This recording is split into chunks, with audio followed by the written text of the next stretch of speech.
They say to get to know someone, you need to walk a mile in their shoes. Sometimes you have to go considerably further.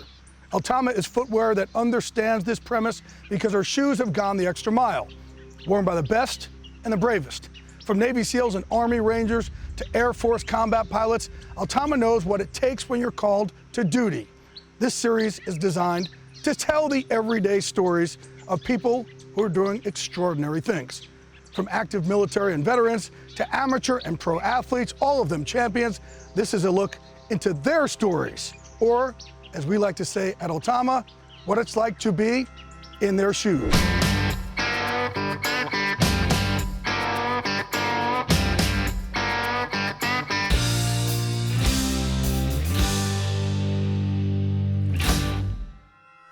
All right, here with Navy SEAL, country western star, I'm gonna call you a star there, help you out. That's a stretch. Close friend of mine, Pete Scobell, and you know what, thanks for showing up.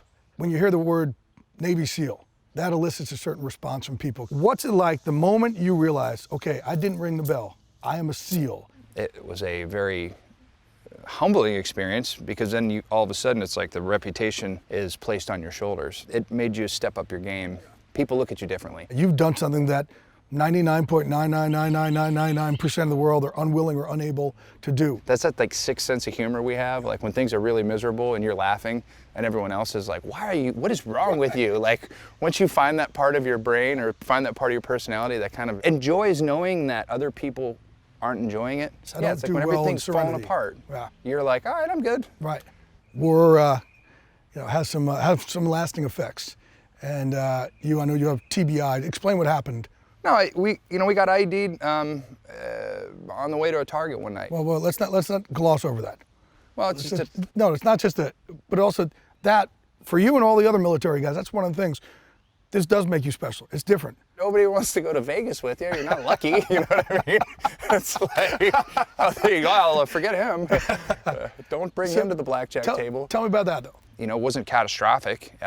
I was in a closed vehicle and had my helmet off. I hit the roof, and it wasn't a big blast, but it was enough to knock me out for a little bit. The thing that helped you through was music. When I started playing music and I started meeting musicians, and I came out here and I was working with Cactus and Winona, and they became my new tribe at the time. And don't you like how it was just like when I was working with Winona? Did you guys notice that? She's the sweetest, most loving, Winona Goldstein, wonderful. Are you talking about?